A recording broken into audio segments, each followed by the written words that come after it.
weather report. It's 90 degrees in Kandahar, Afghanistan today.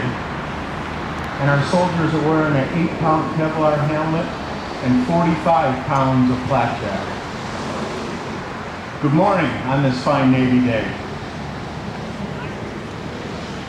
The willingness with which our young are likely to serve in any war, no matter how justified, shall be directly proportional to how they perceive the veterans of earlier wars were treated and appreciated by their nation. George Washington, 1789. As we gather on this Memorial Day, we should rededicate ourselves to honor our military dead, especially those who made the ultimate sacrifice while on active duty. 2013 is the 200th anniversary of the War of 1812, the 150th of the Civil War, the 100th of the Morrill campaigns, the 70th of World War II, the 60th of Korea, the 50th of Vietnam, the 30th of Lebanon and Grenada, the 20th of Somalia, the 10th of the Iraq War. To date, there are 2,093 killed in Afghanistan, 299 from the great state of Ohio. That adds up to a lot of American lives to remember on this May 27th. And what would they all say about what's going on today? So on this Memorial Day, let's remind our co-workers, neighbors, friends, and family members, and remember these people. They were young Americans who had lives that were only beginning, cut short so the rest of us could pursue our dreams. Honor the dead by helping the living. How can we honor our dead? The Veterans of Foreign Wars job is clearly stated in our charter.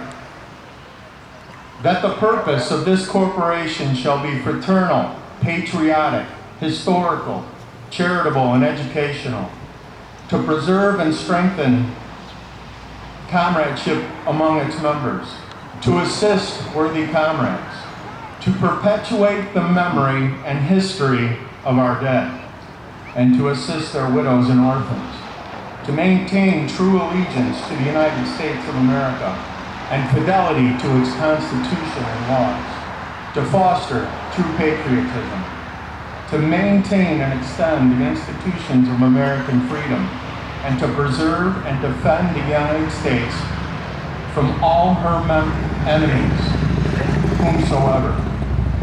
How can we honor these heroes? We can stay vigilant while we are a nation at war. Our enemy is strong and believes that they are in a just war. Jihad. They are waiting for us to get complacent once again. There happens to be 1.6 billion Muslims in the world today. If you look at just 1% of that, and then just take 10% of that number, 10% of 1%, there's 1.6 million possible Islamic extremists and enemy combatants. They are going violent or infiltrating for violence later. What would our fallen heroes say?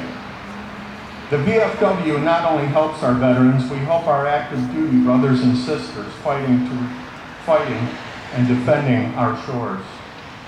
We help to retain benefits for our military families by writing congressmen and senators to ensure they are treated fairly. Unfortunately, the administration ignores these requests and tries to circumvent existing policies. For example, the administration introduced a new category of combat called workplace violence because of the attack at Fort Hood. Witnesses confirm that Nidal Hassan shouted, "Allah Akbar," as he killed more than a dozen soldiers and injured twice as many. Even though the FBI and congressional investigations found the shootings to be acts of terrorism, it was categorized as workplace violence.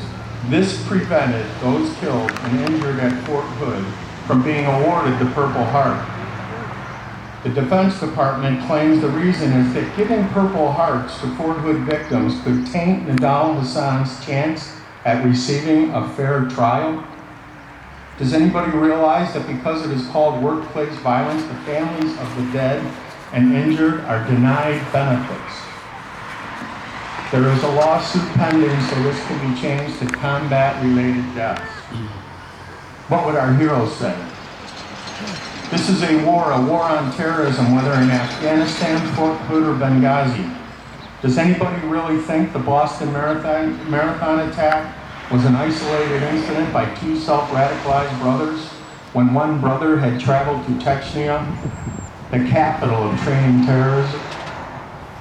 Benghazi was a coordinated attack by Al-Qaeda. They killed our ambassador. It was the 11th anniversary of 9/11 in a country we had just bombed and armed their rebels. Most of the attackers are on video. In over 8 months, nobody has been brought to justice, killed, or captured. What would our heroes say? Why our First Amendment and Second Amendment rights are being attacked? Our leaders are pleading the Fifth and claiming, "I don't know." From the beginning, it became clear that our nation would have to defend in order to survive. Only at great cost would the concept of liberty and justice become a reality. And only with great sacrifice would freedom prevail. Through the years, it has been the men and women who wear the uniform. It is Americans, proud Marines, soldiers, sailors, airmen, Coast Guardsmen, who have tenaciously defended and preserved our way of life. What would these service members who have perished say to us now? They taught us bravery, strength, and pride. They protected the United States Constitution for a reason. We are the greatest and most charitable nation on earth. I believe they would scream, "Wake up! Open your eyes." We are vulnerable to those who want to die for our freedom. Protect our country from all her enemies, whomsoever. An enemy who believes in suicide bombing civilians and hiding behind children deserves no mercy. While we'll never be able to replace the lives of those lost fighting for our nation, we can pay tribute to their memory for generations to come by passing along the lessons they were unknowingly teaching us. Stand up for others who are weaker than ourselves. Stand together. There is great strength in numbers. Do the right thing. Right overcomes wrong. Good always conquers evil. Do more than is required of you. It is better to fight for something than live for nothing.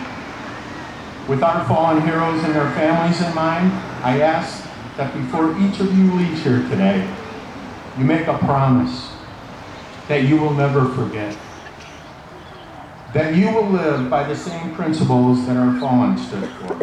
So later today, take a moment and think of something you can do to improve our country, and then do it. Do it for yourselves. Do it for your children. And then when you don't feel like it, do it for them. God bless our departed heroes and families, and God bless America.